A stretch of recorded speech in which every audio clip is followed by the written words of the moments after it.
Hey, what's up, everybody? So good to see you again.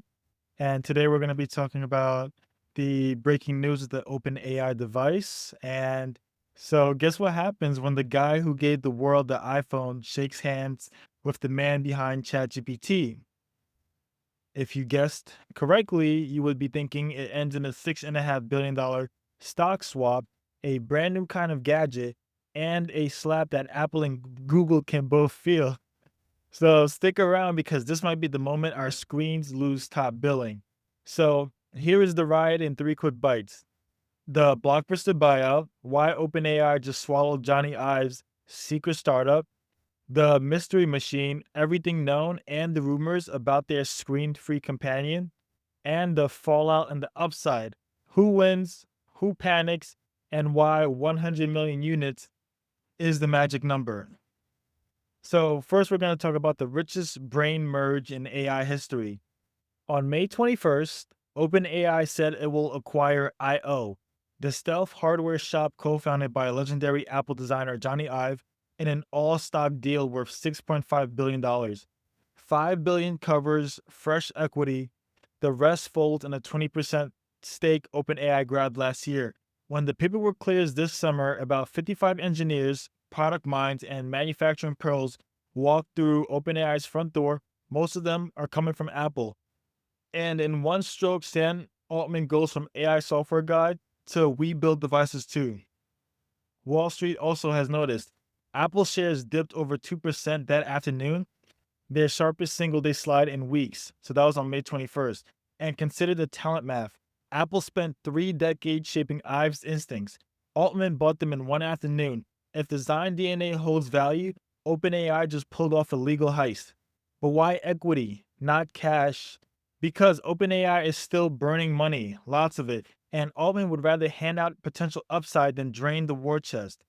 The bet is that they're going to turn Ive powered hardware into $1 trillion boost to the company's valuation by decade's end. It's bold, sure, but so was charging 99 cents a song on iTunes back in 2003.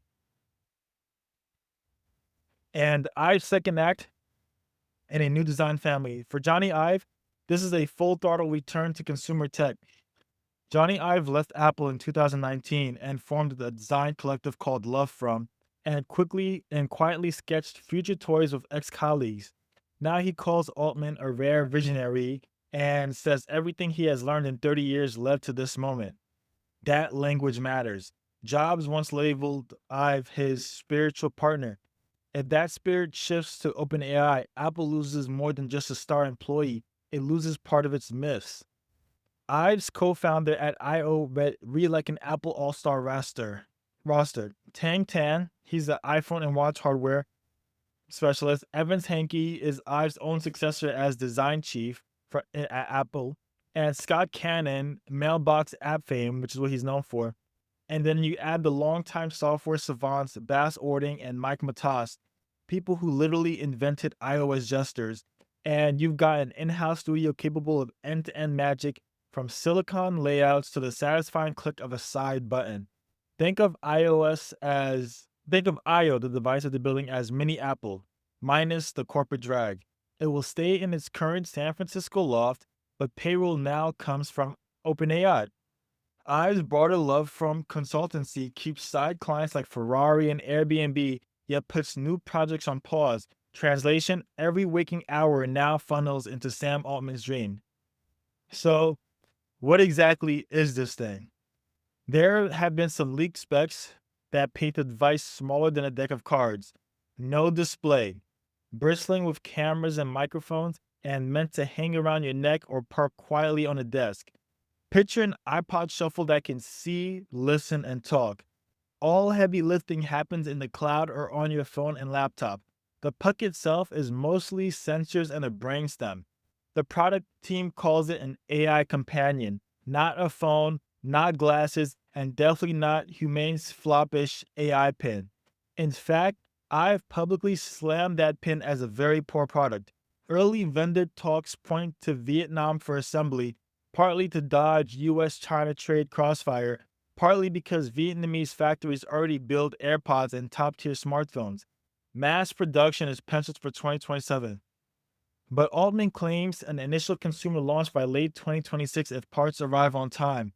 The long term goal is to ship 100 million units faster than any company in history. For scale, the original iPhone needed about 4 years to clear that bar. And what's the use cases? Sam Altman hints at a full awareness of your life. Think hands free calendar nudges, context aware search, reminders whispered through your earbuds, maybe even real time translation or nutrition tips mid meal. The point is to move beyond typing prompts and staring at glass rectangles, as Ive puts it. People will connect with AI in very new ways. So, next, we're going to talk about the timing, the optics, and the Google factor.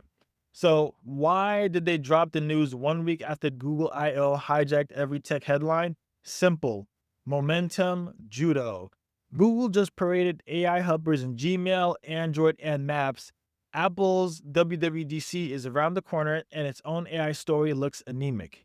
By revealing a hardware moonshot with Apple's X design Pope, Johnny Ives, OpenAI commandeers the narrative and recasts the race. It's not about smarter autocomplete, it's about physical AI that meets you off screen.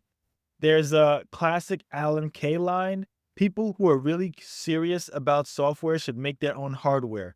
Altman just turned that quote into a company policy. And by using stock instead of cash, he signals to investors, we are in land grab mode. Get on board or miss the next iPhone moment. Okay, so now we need to talk about the supply chains, the cash burns, and 44 billion reasons why they might have to sweat a little bit. So, grand ideas die in factories.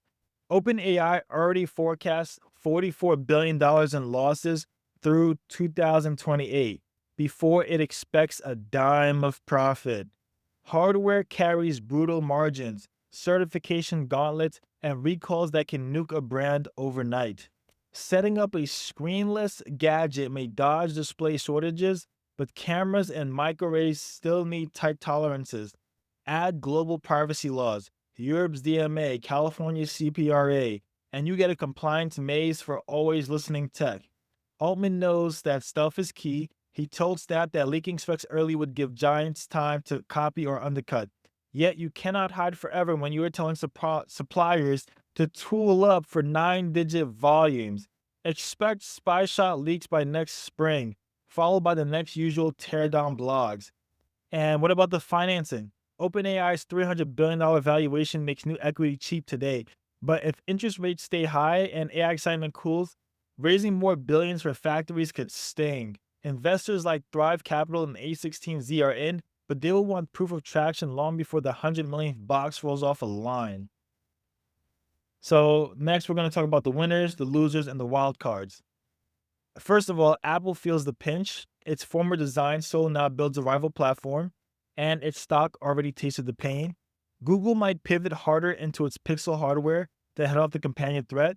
Meta owns a moderate hit with Ray-Ban smart glasses, yet faces a sensor-rich pendant that isn't tethered to Instagram. Meanwhile, Vietnamese EMS giants, Foxconn's local ops, Luxshare, or Goretech could score billion-dollar contracts. Wildcards, regulatory backlash on constant recording, open source AI catching up, and eroding OpenAI's secret sauce, or consumer apathy if the gadget feels creepy. Remember, most people did not race to buy smart speakers until Amazon slashed prices to near cost. Yep. So why this could still change everything? Because success hinges on the user experience. If Ivan Altman nailed the talk and act flow, no menus, no lag, people might adopt the pendant as casually as AirPods. And once an AI lives that close to you, it becomes the first hop for data, search, and maybe even payments.